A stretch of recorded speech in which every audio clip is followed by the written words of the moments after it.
এমন ৩ প্রকার স্বপ্ন রয়েছে, আপনি যদি সেই ৩ প্রকার স্বপ্ন দেখে থাকেন, বুঝে নিবেন আল্লাহ পাক রব্বুল আলামিন আপনার ভাগ্য খুলে দিতেছেন। আপনার জীবন আল্লাহ সুবহানাহু ওয়া তাআলা পরিবর্তন করে দিবেন। আল্লাহ সুবহানাহু ওয়া তাআলা আপনার জীবনের সুখ দান করবেন। যদি ৩টি স্বপ্ন দেখে থাকেন। অনেক ভাই-বোন রয়েছেন, সেই ৩টি স্বপ্ন দেখার পরে ভয়ের মধ্যে থাকেন বা টেনশনের মধ্যে থাকেন, ডিপ্রেশনের মধ্যে থাকেন। যে কি হচ্ছে না হচ্ছে কিচ্ছু বুঝতেছেন না, তাই তো? সেরকম যদি হয়ে থাকেন তাহলে আপনাকে বলবো একটু সবর করে ভিডিওটি দেখার চেষ্টা করবেন। আর হ্যাঁ, এখনো পর্যন্ত যে সমস্ত ভাই-বোন লাইক করেন নাই, বেশ একটি লাইক করে ফেলুন। চ্যানেলটি সাবস্ক্রাইব করে অল নোটিফিকেশন অন করে ফেলুন। আমি যখনই ভিডিও আপলোড করব সবার আগে যেন আপনার কাছেই নোটিফিকেশন চলে যায়।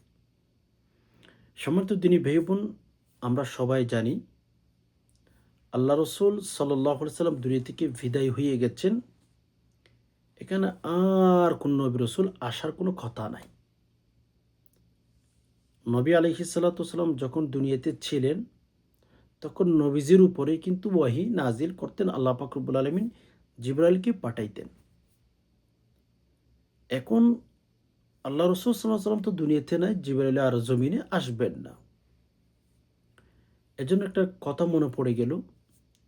আল্লাহ রসুল সাল্লাল্লাহু আলাইহি ওয়াসাল্লাম যেদিন ইন্তেকাল করতেছিলেন, সেদিন জিবরাইল আলাইহিস সালাতু ওয়াসসালামের সাথে যখন শেষ দেখা হয়েছে, তখন জিবরাইল কান্নাকাটি করতেছিলেন। জিবরাইল আলাইহিস সালাতু ওয়াসসালাম অনেক, অনেক কান্নাকাটি করছিলেন। আল্লাহ রসুল বললেন, জিবরাইল কেন কান্নাকাটি করেন? কি হয়েছে আপনার? আপনি এত কান্নাকাটি করছেন কেন জিবরাইল? তখন জিবরাইল আলাইহিস সালাতু ওয়াসসালাম নবীজিকে বললেন, ইয়া রাসূলুল্লাহ, আজকেই তো জমিনের মধ্যে আসা শেষ। আজকের পর থেকে আমি আর কোনোদিন জমিনে আসব না। এবং আপনার কাছে যতবার এসেছি আমি কোনো নবী রাসূলের কাছে ততবার যাই নাই। এজন্য এখান থেকে আমি কি কথাটা বুঝাইতে চাচ্ছি আপনাদেরকে? যে আল্লাহ রসুল সাল্লাল্লাহু আলাইহি ওয়াসাল্লাম দুনিয়া থেকে বিদায় হয়ে গেছেন। এখানে আর কোনো নবী রাসূল আসার অপশন নাই। নবী আলাইহিস সালাতু ওয়াসসালাম নিজেই বলে দিয়েছেন, আনা খাতামান নাবী লা নাবিয়্যা বা'দি। আনা খাতামান নাবী লা নাবিয়্যা বা'দি। রসুল বলেছেন, আমি শেষ নবী। আমার পরে পৃথিবীতে আর কোনো নবী আসবে না। আমি শেষ নবী। আল্লাহ রসুল বলেছেন, হে জগতের মানুষ, আমি শেষ নবী। আমার পরে আর কোনো নবী রসুল আসবে না। রসুল যেহেতু আসেন নাই বা আসবেন না, আপনার কাছেও আসবেন না, আমার কাছেও আসবেন না, পৃথিবীর কোনো মানুষের কাছে কোনো নবী রসুল আসবেন না। এমনকি আমি তো আপনাদেরকে বলি, আবু বকর আসবেন না, উমর আসবেন না, উসমান আসবেন না। মেরে দোস্ত, এভাবে আলী রাদিয়াল্লাহু তাআলা আনহুম, এই সকল সাহাবে কেরাম আর কবর থেকে আসবেন, এরা সকলে কিন্তু বিদায় হয়ে গেছেন। দুনিয়ার জগৎ থেকেই বিদায় হয়ে গেলেন। এরা আর কোনোদিন আসবেন না। এরা কোনোদিন আর আসবেন না। তো এদের কাছ থেকে আমাদের শিক্ষা নেওয়া উচিত, বা তাদের কাছ থেকে আমাদের করণীয় কি, কি? জিবরাইল আলাইহিস সালাতু ওয়াসসালাম আর আসবেন না জমিনে, নবী রাসূল আসবেন না। ফলে এখন আবার আপনারা কি প্রশ্ন করতে পারেন, তাহলে কি হুজুর আ ঈসা আলাইহিস সালাতু ওয়াসসালাম আসবেন না জগতে, দুনিয়ার মধ্যে? এটা তো হাদিসের মধ্যে আছে। এই কথাটা আবার অনেকেই বলতে পারেন। সে সমস্ত ভাই বোনদেরকে বলবো, ঈসা আলাইহিস সালাতু ওয়াসসালাম আসবেন, নবী হিসাবে আসবেন না। উনি শুধুমাত্র কেবলমাত্র উম্মত হিসাবে আসবেন। মানে নবুয়তের দরজা আল্লাহ সুবহানাহু ওয়া তাআলা বন্ধ করে দিয়েছেন। নবুয়তের দরজা আল্লাহ বন্ধ করে দিয়েছেন। বিধায় নবুয়তর যে নবুয়তের ঠিকানা রয়েছে, ওই দরজা বন্ধ। ওই দরজা দিয়ে আর কেউ আসতে পারবে না। ওটা বন্ধ হয়ে গেছে।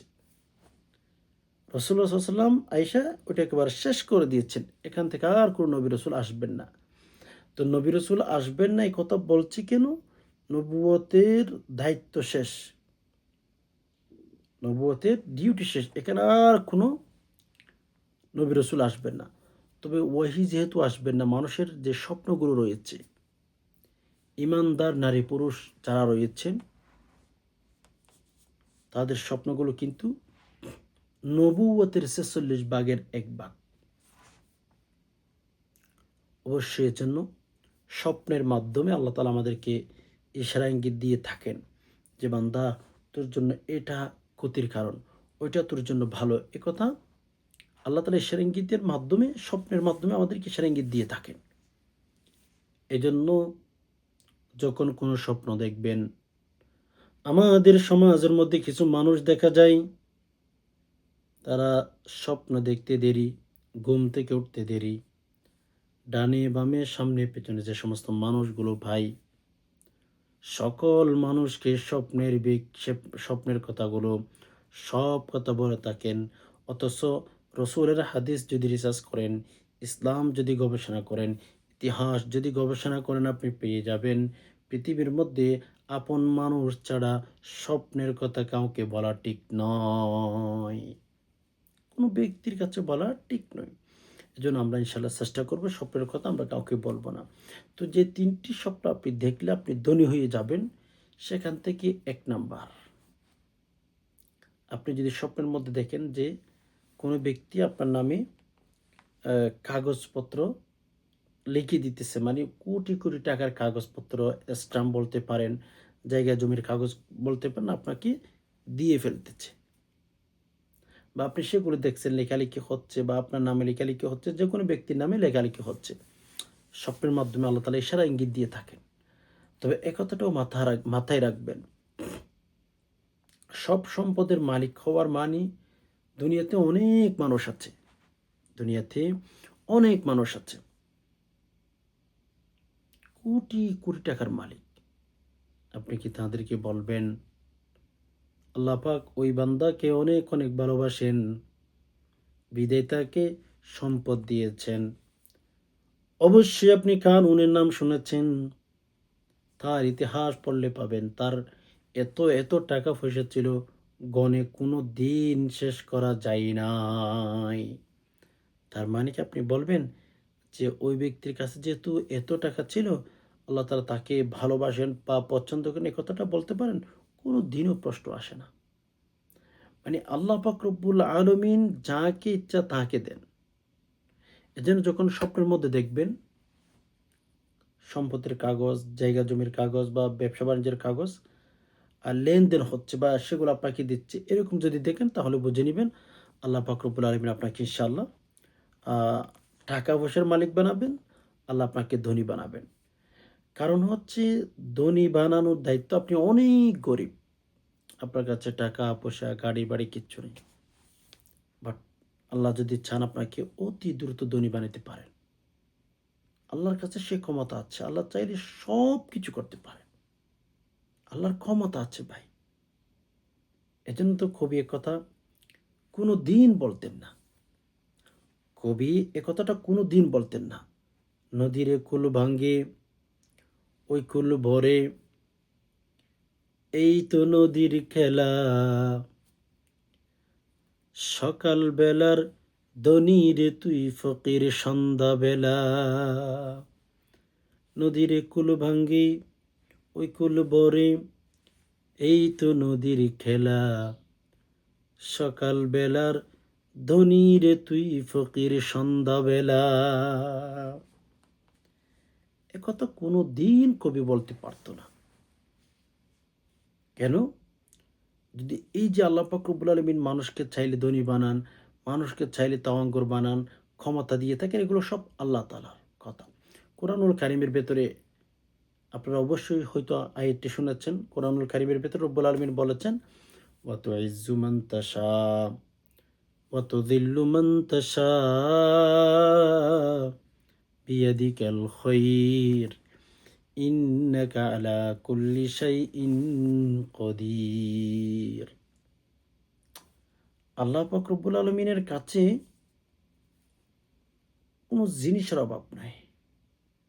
চাইলে এখন ধনী হতে পারেন, চাইলে আপনাকে 10 মিনিট পর ধনী বানাইতে পারেন, 5 মিনিট পর ধনী বানাইতে পারেন। আল্লাহ তাআলার কাছে ক্ষমতার কোনো অভাব নাই।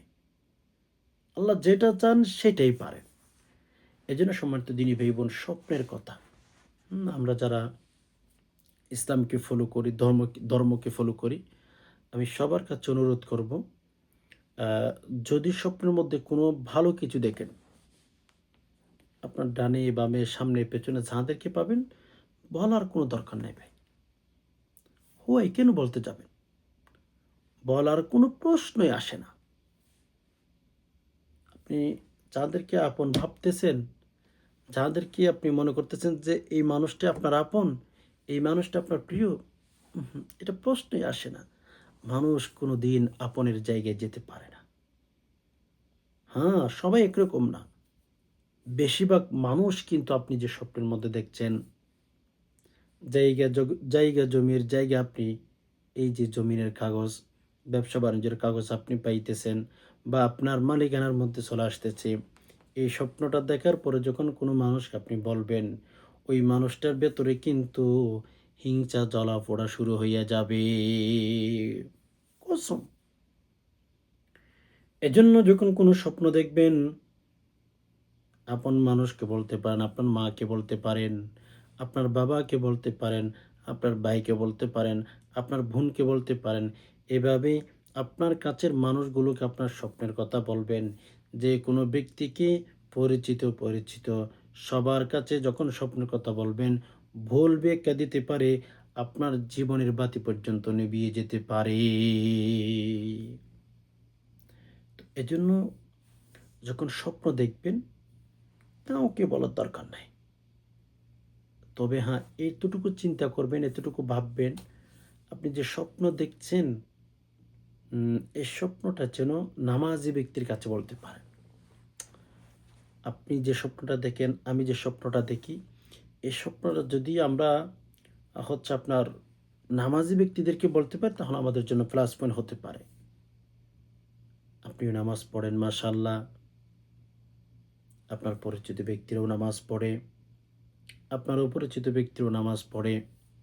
তবে যাদেরকে আপনি ভালো করে চিনেন, যাদের আখলাক ভালো, যাদের চরিত্র ভালো, তাদেরকে আপনার স্বপ্নের কথাটা বলেন, দেখবেন জীবনে সুখী হয়ে গেছে। আমরা সবাই জানি স্বপ্ন কিন্তু ৩ প্রকার। স্বপ্ন ৩ প্রকার। ১ নাম্বার, সারাদিন আমরা যে কল্পনাগুলো করে থাকি, ওইগুলো আমরা রাতে স্বপ্নের মধ্যে দেখি। ১ নাম্বার। অনেক সময় দেখা যাচ্ছে মানুষ ঘুমাইতে গেছে, ঘুমের ঘরে যাওয়ার পরে দেখা যায় সে সারাদিন যা করেছিল, রাতের মধ্যে গিয়েও কিন্তু সে স্বপ্নগুলো দেখতে পাচ্ছে।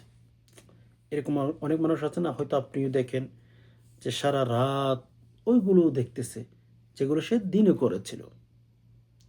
তো এরকম যদি হয়ে থাকে, তাহলে আপনি স্বপ্নের মধ্যে দেখেছেন, এটা নিয়ে কোনো সন্দেহ বা টেনশন বা ডিপ্রেশন এগুলো করার দরকার নাই। এগুলো আল্লাহ পাক রব্বুল আলামিন সিস্টেম করে রেখেছেন আরকি। আমাদের জীবনটা যেহেতু আল্লাহ পাক রব্বুল আলামিনের তরফ থেকে আমরা পেয়েছি, হ্যাঁ, আল্লাহ যেভাবে চালিয়েছেন ওইভাবে আমাদের চলতে হবে। ১ নাম্বার স্বপ্ন কোনটা দেখি আমরা? যে স্বপ্নটা আমরা যে কাজটা সারাদিন করেছি, যে কাজের মধ্যে আমরা সারাদিন ব্যস্ত থাকি, দেখা যায় যে ওই কাজটা আবার রাতের মধ্যেও আমরা স্বপ্নের মধ্যে দেখতে পাই। এটা নিয়ে টেনশন করার কোনো দরকার নাই। ২য় নাম্বারে, শয়তানের তরফ থেকে আপনাকে আমাকে স্বপ্নের মধ্যে অনেক কিছু দেখানো হয়। এটা নিয়েও টেনশন করার দরকার নাই। কেননা আল্লাহ পাক রব্বুল আলামিন যেদিন শয়তানকে ধ্বংস করে দিয়েছিলেন, যেই দিন শয়তানকে ধ্বংস করে দিয়েছিলেন, ওই দিন কিন্তু শয়তান আল্লাহ তাআলাকে বলেছিলেন, আল্লাহ, আপনি তো আমাকে ধ্বংস করে দিয়েছেন, লাআনত প্রাপ্ত করে দিয়েছেন ইয়া রব্বুল আলামিন। আপনার কাছে আমার কিছু চাহিদা আছে আল্লাহ, দোয়াগুলো কবুল করবেন আল্লাহ, চাহিদাগুলো পূরণ করে দিবেন কিনা। এ কথাটা আল্লাহ পাক রব্বুল আলামিনকে শয়তান বলেছিলেন যে, রব্বুল আলামিন, আপনার কাছে কিছু চাহিদা আছে আমার। আপনার কাছে কিছু আমার চাহিদা আছে। বা আপনার কাছে আমি এমন কিছু চাই আপনি আমাকে দিবেন। আল্লাহ তাআলা বলেন, কি চাইবি? তখন রব্বুল আলামিন বলেই দিয়েছেন, তুই চাইবি আমি তোরে দেব। বাস, আল্লাহ তাআলার কাছে শয়তান বলেছিল, আল্লাহ আমাকে এমন একটা শক্তি দান করেন যে শক্তিটা দিয়ে মানুষের শিরায় উপশিরায় যেন আমি চলাচল করতে পারি। মানুষের শিরায় উপশিরায় যেন আমি ঢুকে যেতে পারি আল্লাহ। আপনি আমাকে সেইরকম একটা শক্তি দান করেন। আল্লাহ বললেন, ডান, মানে তোরে দিয়ে দিলাম আমি। শয়তান তাকে ধ্বংস করার পরে খুব ক্ষেপে গেছে, খুব রাগান্বিত হয়ে গেছে যে আল্লাহ আপনি আমাকে এমন একটা শক্তি দেন যেই শক্তি ব্যবহার করে মানুষের শিরায় শিরায় উপশিরায় যেন আমি ঢুকে যেতে পারি আল্লাহ। আপনি আমাকে সেরকম একটা শক্তি দান করেন। আল্লাহ বলেন, ডান, তোরে দিয়ে দিলাম। আল্লাহ বলেন, তোরে দিয়ে দিলাম, নো টেনশন। তৃতীয় নাম্বারে আমরা যে স্বপ্নগুলো দেখে থাকি আল্লাহ পাক রব্বুল আলামিনের তরফ থেকে দেখে থাকি। যেহেতু আমি শুরুতেই বলেছিলাম যেই স্বপ্নগুলো আমরা দেখে থাকি নবুয়তের ৪৬ ভাগের ১ ভাগ। আপনি মুমিন, আমি মুমিন, আপনি মুসলমান, আমি মুসলমান। তবে যা স্বপ্নগুলো দেখব সব স্বপ্নে যেন আমরা কোনো মানুষের কাছে শেয়ার না করি। কোনো নামাজি ব্যক্তির সাথে শেয়ার করব, কোনো হুজুরের কাছে গিয়ে শেয়ার করব। ডানে বামে সামনে পেছনে যদি আপনি স্বপ্নের কথাগুলো মানুষকে বলে দেন, তাহলে আপনার জীবন পর্যন্ত নষ্ট হয়ে যেতে পারে। এজন্য স্বপ্নের কথা যেকোনো ব্যক্তিকে বলা থেকে বিরত থাকার চেষ্টা করবেন। ১ নাম্বার কি বলেছিলাম? আমরা স্বপ্ন ৩ প্রকার দেখে থাকি। ১ প্রকার স্বপ্ন আমরা দিনে যা করি সব রাতের মধ্যে আমরা এগুলো দেখতে পাই। এটা নিয়ে টেনশনের কোনো দরকার নাই। ২য় নাম্বার আমরা শয়তানের তরফ থেকে দেখি। ৩য় নাম্বার আমরা আল্লাহ তাআলার তরফ থেকে দেখি। মানে যেকোনো ভালো কাজের ইশারা ইঙ্গিত আমরা স্বপ্নের মধ্যে পেয়ে যাই। আল্লাহ তাআলা আমাদেরকে স্বপ্নের মাধ্যমে জানানোর চেষ্টা করে। কেননা নবী রাসূল আর আসবেন না। ১ নাম্বার কি বলেছিলাম? ধনী হওয়ার স্বপ্ন। আপনি যদি দেখেন আপনাকে জমিনের কাগজপত্র দেওয়া হচ্ছে, অথবা আপনি বড় বড় জায়গা জমিন কিনেছেন, কেনার পরে আপনি দেখতেছেন ওই কাগজগুলো আপনার হাতে এসে গেছে, এটার অর্থ এমনই আল্লাহ আপনাকে ধনী বানাবেন। আর বেশি দিন দেরি নাই, আর বেশি দিন দেরি নাই, আল্লাহ তাআলা ইনশাআল্লাহ আপনাকে ধনী বানাবেন। তো যাই হোক, ২য় নম্বর যে স্বপ্নটা দেখলে বুঝে নিবেন যে আল্লাহ তাআলা আপনাকে ধনী বানাবেন। আল্লাহ পাক আপনার মনের আশা পূরণ করে দিবেন। আল্লাহ তাআলা আপনার উপরে রাজি হয়ে যাবেন। ২য় নাম্বার, আপনি ব্যবসা-বাণিজ্য করতেছেন, স্বপ্নের মধ্যে দেখতেছেন। ধরুন আপনি ঘুমাইতে গেছেন, যেখানে ঘুমাইতে গেছেন সেখানে দেখতেছেন যে আপনার আ ঘুমের ঘোরে দেখতেছেন যে ব্যবসা-বাণিজ্য করতেছেন। মাশাআল্লাহ তাবারাকাল্লাহ। আপনার দোকান থেকে অনেক কিছু বেচাকেনা হচ্ছে। আপনার দোকান থেকে অনেক কিছু বেচাকেনা হচ্ছে। যার অর্থ এমনই যে আপনাকে আল্লাহ তাআলা ধনী বানাবেন। কেননা আমরা সবাই জানি ইসলাম ধর্ম যারা ফলো করে, ইসলামকে যারা অ্যালাও করে বা গবেষণা করে ইসলাম নিয়ে, তারা জানেন ধনী হওয়ার বা সচ্ছল হওয়ার অনেক ওয়ে আছে। সেখান থেকে একটা ওয়ে হচ্ছে যে ব্যবসা-বাণিজ্য করা। রাসূলুল্লাহ সাল্লাল্লাহু আলাইহি ওয়াসাল্লাম নবুয়তের আগে একজন বিশ্বস্ত তেজারতকারী ছিলেন উনি। অর্থাৎ আল্লাহ রাসূল সাল্লাল্লাহু আলাইহি ওয়াসাল্লাম একজন বিশ্বস্ত ব্যবসায়ী ছিলেন। সফলতার সাথে তিনি ব্যবসা করেছিলেন। আল্লাহ রসুল সাল্লাল্লাহু আলাইহি সাল্লাম যাকে আল্লাহ পাক রব্বুল আলামিনের ইচ্ছায় সৃষ্টি করেন নাই, যাকে তার ইচ্ছায় সৃষ্টি করেছেন, উনি হচ্ছেন আমার নবী, আপনার নবী মুহাম্মদ রাসূলুল্লাহ সাল্লাল্লাহু আলাইহি ওয়াসাল্লাম। উনি নবুয়তের আগে ভালো ব্যবসা-বাণিজ্য জানতেন। উনার মেধাশক্তির কথা তো আপনাদেরকে আর বলতে হবেই না। উনার অনেক মেধাশক্তি ছিল। তো আমার নবী, আপনার নবী, দু জাহানের নবী, যার হাতের মধ্যে চাবি থাকবে জান্নাতের, উনি জান্নাতের চাবি দিয়ে দরজা খুলবে, আমরা ঢুকবো, আপনি ঢুকবেন, আমি ঢুকবো। এই এরকম একজন মহান ব্যক্তি মোহাম্মদ রসুল্লাহ সাল্লাল্লাহু আলাইহি সাল্লাম। সুবহানাল্লাহ। আমরা তো ভাই নবীজিকে চিনিই না, নবীজির আখলাক সম্পর্কে আমরা জানি না, নবীজি কেমন ছিলেন ওইটাও আমরা জানি না। অথচ আমরা মুসলমান। আমাদের কি কাফের বললে, মুনাফিক বলে আমাদের মাথার একেবারে মাথার মাথার পরিপূর্ণ, হ্যাঁ, গিয়ারে চলে যায় বা গরম হয়ে যায়। যতটুকু গরম হতে পারে মাথার শক্তি যতটুকু আছে সেই পরিমাণ গরম হয়ে যায়, রাইট? কত সত্য। তো এজন্য সম্মানিত দিনী ভাই বোন, যখন স্বপ্নের মধ্যে দেখবেন যে ব্যবসা বাণিজ্য করতেছেন, অনেক দোকানপাট আছে, আপনার দোকানপাটের মধ্যে ব্যবসা বাণিজ্য একটু ভালোই হচ্ছে, বেচা কিনা একটু ভালো হচ্ছে, তো তেজারত বা ব্যবসা বাণিজ্য যেটাই বলেন, এটা কিন্তু ধনী হওয়ার মাপকাঠির ভেতর থেকে একটা মাধ্যম বলতে পারেন, উসিলা বলতে পারেন। ধনী হওয়ার একটা উসিলা বলতে পারেন তেজারত। আল্লাহ রসুল সাল্লাল্লাহু আলাইহি সাল্লাম অনেক তীক্ষ্ণ ব্যবসায়ী ছিলেন। আল্লাহ রসুলের একটা হাদিস আছে, আত্তাজিরু সুদুকুল আমিন মা'আন নাবিয়্যিনা ওয়াস সিদ্দিকিনা ওয়াস শুহাদাই ওয়াস সালিহিন। তেজারত করা অর্থাৎ ব্যবসা বাণিজ্য করা, মেরে দোস্ত, এটা কিন্তু অনেক অনেক অনেক অনেক দামি একটা কাজ। বলে কতটুকু দামি? আপনি যদি আমাকে প্রশ্ন করেন যে তেজারত করা অর্থাৎ ব্যবসা বাণিজ্য করা এটা কতটুকু দামি, আল্লাহ রসুল বলেন, যারা সত্য ব্যবসায়ী রয়েছে, যারা ভালো ব্যবসায়ী রয়েছে, আমাদের মতো না। আমাদের বাংলাদেশে আমি প্রায় সময় বলি, রমাদান মাস যখন চলে আসে, ব্যবসা বাণিজ্যের যারা করে তাদের ওই পণ্যের মধ্যে হাত দেওয়া জানে এত চূড়াই দামে বিক্রি করে।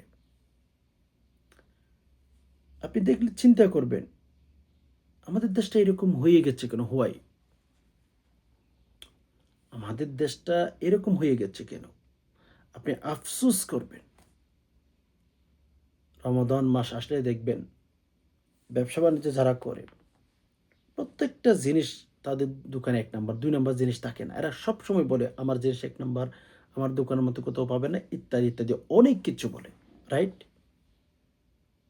এগুলো আসলে হচ্ছে আমাদেরকে জাহান্নামের দিকে নিয়ে যাচ্ছে। ব্যবসা ইবাদত। দুনিয়ার মধ্যে সকল কাজই ইবাদত। এক কিতাবের ভেতর পেয়েছি, দুনিয়ার মধ্যে এমন কিছু মানুষ বসবাস করে যারা বাথরুমে গেলেও সে কারণে নেকির কাজ করে। আপনি বলবেন, হুজুর বাথরুমে কি নেকির কাজ করা যায়? বললাম, হ্যাঁ, আমি বলবো হ্যাঁ, অবশ্যই করা যায়। ১,০০০ বার করা যায়। কেমনে? আপনি বাথরুমে ঢুকতেছেন, ঢোকার সময় আল্লাহ রসুল সাল্লাল্লাহু আলাইহি সাল্লাম যেভাবে বাথরুমে প্রবেশ করতেন, ডান পা দিয়ে ঢুকবেন না, বাম পা দিয়ে প্রবেশ করেন।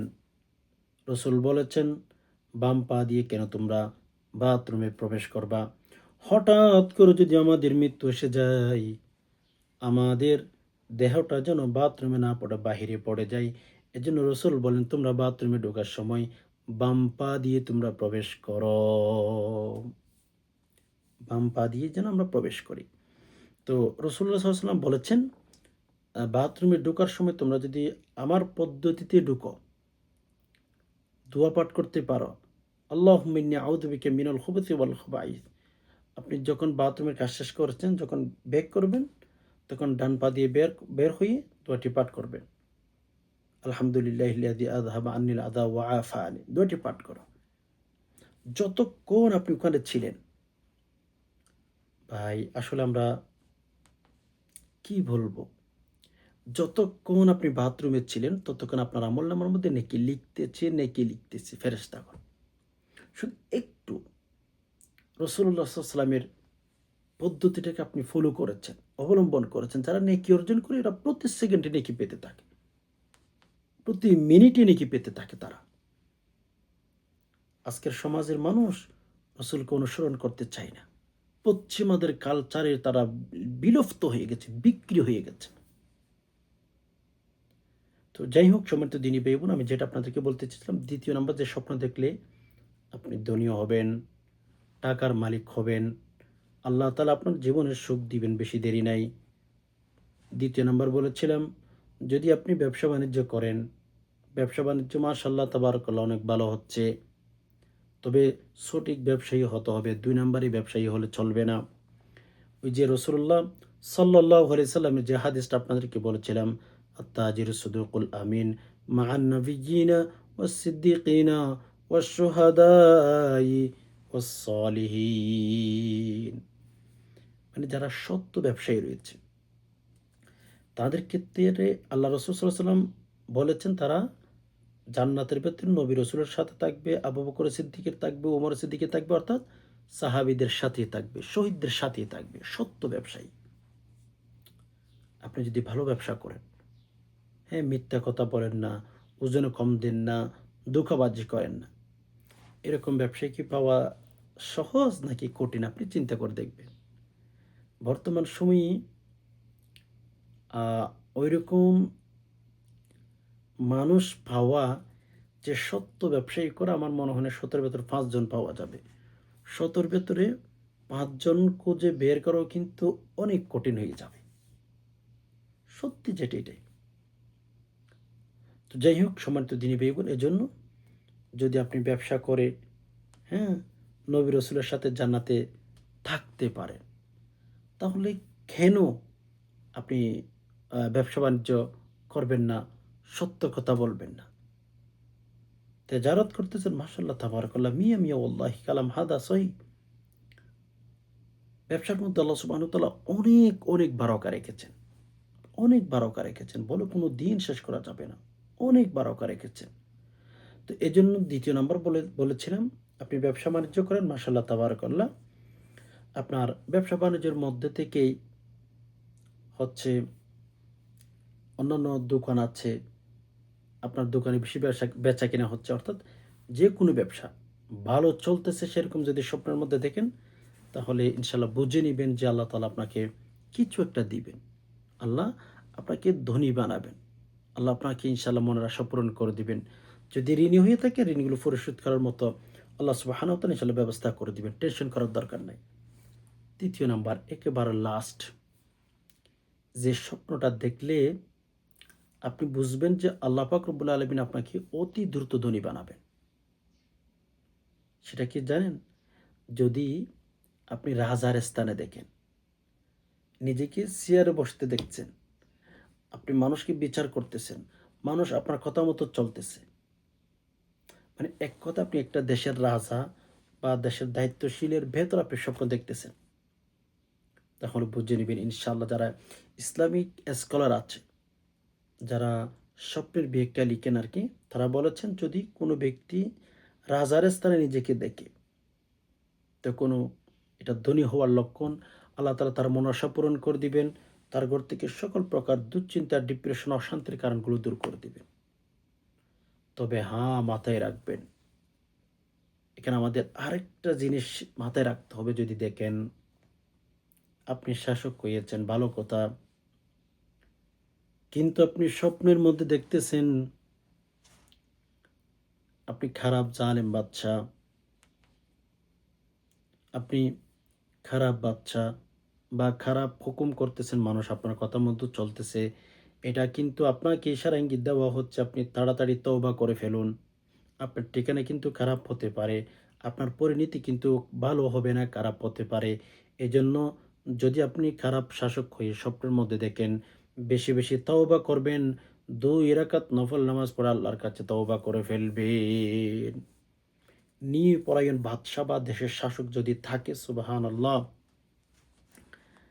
তখন ওই ব্যক্তিগুলো না অনেক সুখী হয়। ওই দেশের মানুষগুলো অনেক সুখীতেই থাকে। এখন তো আমাদের দেশ পরিবর্তন করার জন্য, দেশে শান্তি আনার জন্য ৫ বছর পরে, ১০ বছর পরে, ১৫ বছর পরে, পরে দেখা যায় যে দেশের প্রধান পরিবর্তন হয়ে থাকে। দেশের দায়িত্বশীল পরিবর্তন হয়ে থাকে। মানুষ পরিবর্তন করে ভোটের মাধ্যমে। তারা মনে করে এই ব্যক্তিকে হয়তো দায়িত্ব দিলে ভালো হবে। না।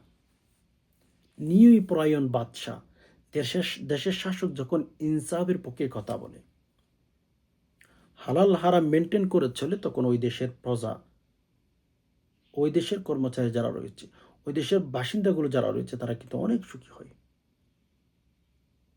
তো এজন্য সময় তো দিন ভাই বোন নিয়ে পরায়ণ বাচ্চা আপনি স্বপ্নের মধ্যে দেখছেন, আপনি দেশের শাসক হয়ে গেছেন, মানুষকে হুকুম করতেছেন, মানুষগুলো আপনার কথা মতো চলতেছে, মানুষকে আপনি উপদেশ দিতেছেন, মানুষ আপনার কথা শুনতেছে।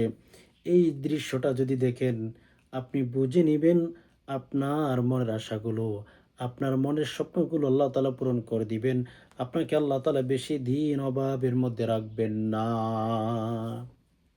বেশি দিন আপনাকে অভাবের মধ্যে রাখবেন না। এজন্য সম্মানিত দিনী ভাই বোন, আসুন, এই ৩ টা স্বপ্নের কথা বললাম। যদি আপনি দেখেন, ১ নাম্বারে বলেছিলাম বিভিন্ন জায়গায় জমির কাগজ আপনার হাতে আসতেছে, ধনী হওয়ার লক্ষণ। ২য় নম্বর বলেছিলাম, ব্যবসা-বাণিজ্য করেন, মাশাআল্লাহ, ভালো কথা। ব্যবসা-বাণিজ্যের মধ্যে দেখতেছেন যে শুধু আপনারগুলোই কিন্তু বেশি, বেশি বেচাকেনা হচ্ছে, অন্যগুলো না। ৩য় নাম্বার, আপনি যদি বাদশার স্থানে বাদশার চেয়ারে বসে আছেন আর ন্যায়পরায়ণ কথা মানুষকে বলছেন, ধর্মের উপদেশ দিচ্ছেন, ভালো কথা বলছেন, আর মানুষগুলো আপনার কথা মতো চলতেছে। এই ৩ টা স্বপ্ন যদি আপনার লাইফে দেখেন, বুঝে নিবেন, আপনি ইনশাআল্লাহ অতি তাড়াতাড়ি ধনী হবেন। আল্লাহ পাক রব্বুল আলামিন আপনার মনের আশাগুলো পূরণ করে দিবেন। আপনি যদি আপনার যদি ঋণ থাকে, ঋণগুলো আল্লাহ তাআলা পূরণ করে দিবেন। এই স্বপ্নগুলো দেখলে এগুলো আমাদেরকে বোঝানোর চেষ্টা করে। তবে আমি বারবার আপনাদেরকে বলছি, স্বপ্ন দেখবেন ভালো কথা, যে কোনো ব্যক্তিকে বলা যাবে না। নিজেকে কন্ট্রোল করুন, নিজেকে ভালো রাখুন, নিজেকে সুস্থ রাখুন, না হয় আপনার জীবনের বাতি পর্যন্ত নিভে যেতে পারে। আশা করি বিষয়টি বুঝতে পেরেছেন। রব্বুল আলমিনের কাছে দোয়া করুন, আল্লাহ যে সমস্ত বিভিন্ন কথাগুলো শুনছেন, ইসলামের কথাগুলো, ধর্মের কথাগুলো, আল্লাহ সবাইকে শান্তিতে রাখুন, ইয়া আল্লাহ সবাইকে নিরাপত্তার মধ্যে রাখুন, ইয়া আল্লাহ যে সমস্ত ভাই বোন কষ্টের মধ্যে আছে, আল্লাহ কষ্টগুলো দূর করে দিন, আমিন। আজকে পর্যন্ত দেখা হবে অন্য কোনো ইসলামিক ভিডিওতে। ততক্ষণ পর্যন্ত আল্লাহ সুবহানাহু ওয়া তাআলা আমাদের সবাইকে ভালো রাখুক, সুস্থ রাখুক, আমিন। আসসালামু আলাইকুম ওয়া রাহমাতুল্লাহি ওয়া বারাকাতুহু।